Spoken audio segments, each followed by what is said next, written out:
இந்த security BA வேலைக்காரங்களா எங்க போய் தொலைஞ்சாங்க? இந்த தெருக்குள்ள நுழையறதுக்கு கூட தகுதி இல்லாதவங்க வீட்டுக்குள்ள வந்து சம்பந்தம் இல்லாம கொலைச்சிட்டு இருக்காங்க. நாங்க ஒண்ணும் கொலைக்க வரல, கடிச்சு கொதற வந்திருக்கோம். நீ யார்கிட்ட பேசிக்கிட்டு இருக்க தெரியுமா? ரொம்ப நல்லாவே தெரியும். ஒரு தருதல புள்ளைய பெத்து அவனை கண்டிச்சு வளர்க்காம இஷ்டத்துக்கு வளர்த்தி ஆளாக்கி ஊர் மேய விட்ட அம்மா கிட்ட பேசிக்கிட்டு இருக்கேன். என்னடா சொன்ன? ஹலோ, மரியாதை கொடுத்து மரியாதை வாங்குனீங்கன்னா நல்லா இருக்கும். டேய், இவங்க கிட்ட என்னடா பேச்சு? மேடம், உங்க பையனை கூப்பிடுங்க மேடம். என்னையே அதிகாரம் பண்றியா? இப்ப நீ இவனை கூப்பிட்டுக்கிட்ட இங்க இருந்து போகல, அவ்வளவுதான் பாத்து. ஐயோ, தோ பாருங்கண்ணே. ஹலோ மேடம், இந்த பூச்சாண்டி காட்டுறதெல்லாம் எங்க கிட்ட வச்சுக்காதீங்க. இங்க வரணும்னு முடிவெடுத்தப்பவே எல்லாத்துக்கும் துணிஞ்சுதான் கிளம்பணும். அதனால எங்களை மிரட்டுறதை விட்டுட்டு உங்க உத்தம புத்திரன் இருக்கான்ல, அவனை கூப்பிடுங்க மேடம்.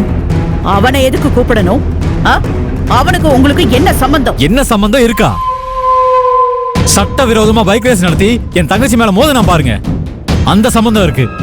அவன் பண்ண தப்புக்கு தண்டனை வாங்கி கொடுத்ததுக்காக எங்களை பழி வாங்கணுங்கிற நோக்கத்தோட என் தங்கச்சியை காதலிக்கிற மாதிரி நடிச்சான் பாருங்க, அந்த சம்பந்தம் இருக்கு.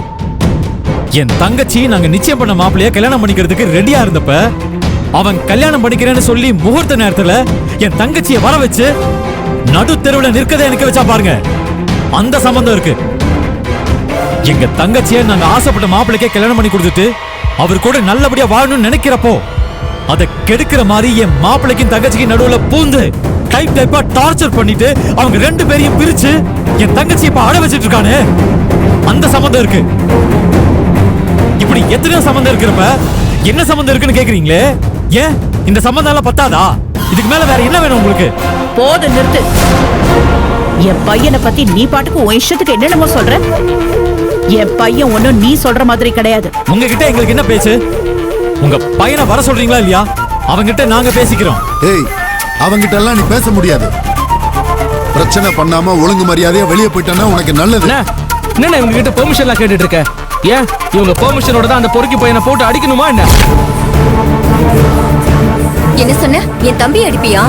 உன் தம்பி எங்க தங்கச்சி வாழ்க்கையை கெடுத்து குட்டிச்சோறு ஆக்கிட்டான். அவனை அடிக்காம அப்படியே மடியில போட்டு தாலாட்டு பாடி தூங்க வைக்கிறதுக்கு நினைச்சியா? டேய், என் புள்ளைய அடிப்பேன்னு ஏன் முன்னாடியே சொல்றதுக்கு உங்க ரெண்டு பேருக்கும் எவ்வளவு தைரியம் இருக்கணும்? நாங்க உங்க பையனை அடிப்போன்னு சொன்னதும் அப்படியே கோவத்துல கொந்தளிக்கிறீங்களே.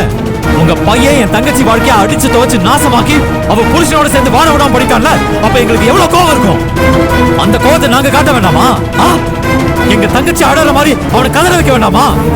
அவனுக்கான தண்டனையை இப்பவே கொடுத்தாதான் இதுக்கப்புறம் தப்பி தவறி கூட என் தங்கச்சி வாழ்க்கையில தலையிடாம இருப்பான் அவன். கௌதம், எங்கடா இருக்க? அண்ணா வாண, அவன் எந்த ரூம்ல இருந்தாலும் அவனை அடிச்சு தோச்சு காய போடலாம். வாண. ஏய், நில்லுங்க.